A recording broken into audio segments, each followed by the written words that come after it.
Hey everyone, it's Eric Jensen here with a little bit more Jensen Sports Talk.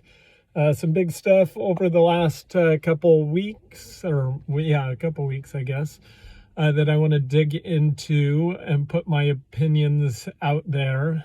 Some of it I've been just trying to figure out. I'll get into it. First and foremost, USC. We've got a new defensive coordinator, D'Anton Lynn. Taking the UCLA defensive coordinator. I think this is one that has a big upside. I don't think it's the home run hire. He doesn't have the years of experience that we would want, but he does have experience turning around a dreadful defense UCLA had into a very good defense. UCLA had a very good defense. It's the good thing on their team. In fact, they shut down USC for most of the game when they played each other. So I do like the idea that he can turn things around. At least he has that track record. I like the NFL experience that he has that can help hopefully relate to some guys. He really wanted, my feelings are, especially after listening to his press conferences, he's willing to adapt. I don't think Grinch was willing to adapt his scheme.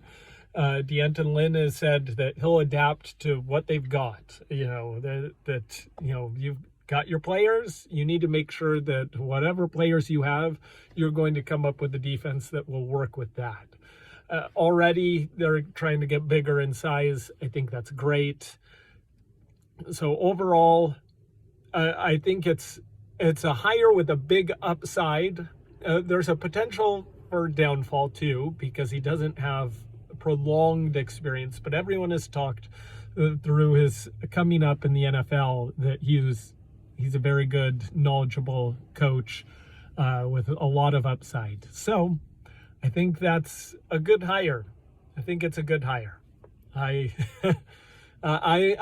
I'm pleased with it, and rub it into UCLA. They're in complete disarray right now.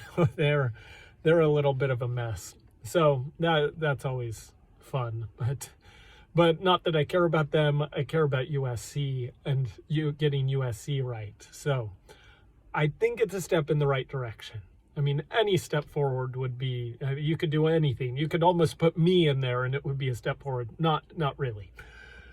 All right, other news around USC. Caleb Williams is not playing in the bowl game.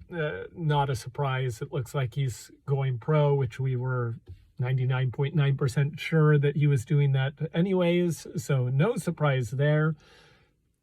Marshawn Lloyd is going pro. He won't play in the bowl game. Rice, he's going pro. He won't play in the bowl game. He is going to the Senior Bowl. I don't think he's playing in the bowl game. I guess I haven't heard one way or not, but I know he's going pro. So Austin Jones, though, he'll be back. He'll be playing in that bowl game, his last college football game ever. So good for him. I think we'll get a good look and see what Miller Moss has. He'll be the number one quarterback in this bowl game. So let's see what he can do behind the number one offensive line, number one guys. It's going to be tough because Louisville has a very good defense, and they get after the quarterback. And our offensive line was not great this year. One thing we need to drastically improve is our offensive line play. And so it'll be interesting to see how he does. As far as quarterbacks go, big links are going to the Kansas State quarterback. He's been pretty good. That he might transfer to USC, that is. And Cam Ward is out there. The Ohio State quarterback is out there. There's a lot of quarterbacks out there. So we'll see what USC does there. It doesn't look like, I'm drawing a mind blank now on his name, our third string quarterback, Malachi Nelson. From what Riley said, he hasn't had the best year this year. He's struggled with some things. Maybe he's coming back from injury. I don't know. But he hasn't, from what it sounded like Lincoln Riley was saying, I think we're going to get another quarterback from the transfer portal, but I think Miller Moss has a chance to show us what he's got. All right. Now, college football is my favorite sport. It's the most exciting sport. And now I've been hearing this for an entire week now, and the pros and the cons of the college football playoff committee. So I need to get my thoughts in here, because what I think happened was cowardice and just a travesty. I mean, ridiculous. So, of course, the teams that get in there are Michigan, Washington, Texas, and Alabama. Leaving out an undefeated Florida State. Leaving out an undefeated Florida State that has beaten two SEC teams in LSU and Florida. Granted, neither of those are the top of the SEC, but still. So, the arguments for this is, well, is that, we're just putting the four best teams in. And because Florida State doesn't have their quarterback, because he got injured and broke his leg, well, their offense wasn't very good in the ACC championship game, which it wasn't. It was pretty painful to watch, but that's the thing. That's why you have to put the SEC champ in, because they're one of the four best teams. I think that's garbage.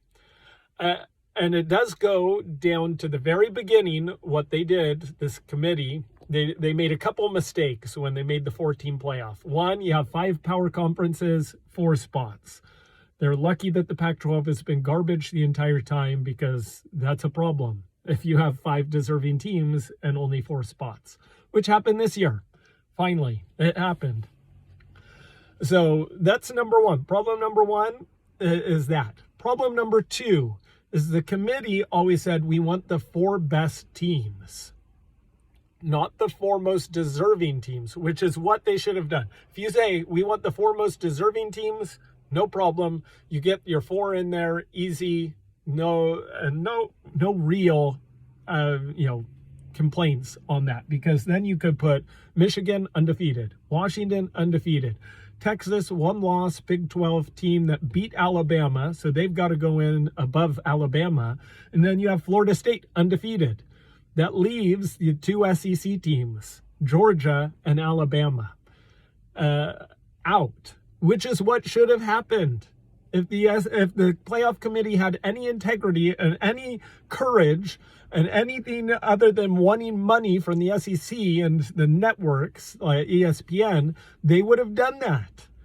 Because you can't say on the one hand you've got the 4 best teams in there when you don't put Georgia in there, because they've been saying, and Vegas has been saying, that Georgia is the best team in the country, even though they lost to Alabama by 3 points in a real close game. So, and they're the 2-time defending champions. So you're not putting the 4 best teams in, according to you guys, because Georgia's one of the 4 best teams. But you didn't put them in because you couldn't, because Alabama beat them. And then you couldn't put Alabama in without Texas, because Texas beat Alabama. And so they were cowards, and they just care about money, and they're cowardice, and they couldn't see that, yeah, while the SEC is the best conference in college football, this year they didn't deserve to be in there. They may have the best team in college football, but they didn't earn it. There were 4 other teams that earned a spot over the SEC, and it's easily shown that they did that. Now, I don't care if Florida State would get blown out by whoever they play, Alabama, Georgia, Michigan, whatever. They deserve to be there. They deserve to have a chance to be there. And it's garbage that they don't. It's garbage that a Power 5 team can go undefeated and not even get a chance in a playoff system. Now, I understand that it's happened before in college football history. We've had split national championships, all of that. But the reason why you got this playoff committee, and not just computers doing things like the BCS had, was so that you could have a system in there where with real people that could say, okay, I see this and I'm going to make the tough call and put the right teams in there. And what they did is they have a bunch of cowards in there that just they just care about propping up their own properties and getting their own money in there. And it's garbage. It's absolutely garbage what they did to Florida State. I don't even like Florida State. I really don't. And what they did to them is garbage. Absolutely insane what they did. I mean, if you're going back to the best teams, I go back from 2002 to 2008. If you want just the best team every single year, that was USC. Did they deserve to be the best, in the championship game every single year of those? No, they didn't. They lost some games. But at the end of the season, were they the best team every single one of those years? From 2002 to 2008, even after they lost to Texas, they were still better than Texas. If we were in this situation, we would say, oh yeah, Texas, you won that Rose Bowl. But USC is better, actually, because they were. And, so we're going to make them national champion anyways. The same thing with why didn't the committee put Oregon in the playoff this year? All I heard all season long, basically, even after Washington beat Oregon, was Oregon is the best team. They're the best team in the Pac-12. They by far are the best team. Going into the Pac-12 championship game, everyone was saying, oh, Oregon's going to destroy Washington. They're the best team in the country right now. They're by far the best team. What happened? Washington won. You don't just get to pick who you think is the best team. Put the 4 most deserving teams in there and let them play each other. I'm glad that it's going bigger, because when you get to arguing 12 and 13 that we'll be doing next year, which we'll still be arguing about, and they'll still probably make some dumb decisions, but that's not going to mean as much as leaving out an undefeated team like Florida State.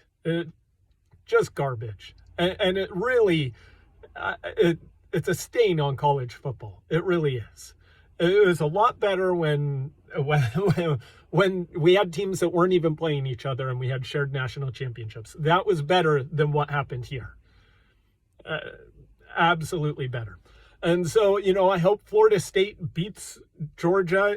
Half of each team is probably not going to play because it's just a bowl game that, it doesn't matter. And so they're all protecting themselves, which I don't blame them for. Not something I would do. I would play in the bowl games, but that's not what people do anymore. So whatever. But I hope Florida State wins, and I hope they get a share of the national championship. They won't. The voters are too cowardly to do that anyways, but... Anyways, that is my rant. I just think it's awful what they did to Florida State. Just garbage. So give us the 12 team and stop being cowards. We know the Big Ten and the SEC have the money and they have the power, but you can do the right thing sometimes. The right thing would have been, 1, Washington should be number 1 and playing in the Rose Bowl. 2, then Michigan. Then 3, Texas, not Texas. It should be Florida State, the other undefeated Power 5 team. And then you have the question between Texas, Georgia, Alabama. Well, you can't put Georgia in over Alabama because Alabama beat Georgia. And you can't put Alabama in over Texas because Texas beat Alabama. It's not that complicated. So, yeah, again, it goes back to the beginning when they set it up and what they're always saying. Oh, we want the 4 best teams. Well, how do you know what the 4 best teams are? How do you know that Florida State couldn't be one of the best 4 teams? Do I think did they play in a garbage conference? Yes, the ACC is garbage. It's not a tough league. And that's the reason why there's a lot more smoke coming that Florida State may leave. But it's garbage. There's been plenty of conferences, Pac-12 included, that have got messed out and left out several times. It was the SEC's turn. They should have been left out. Pure and simple. Everything led to them being left out, and they were too cowardly to do it. So boo on the playoff committee.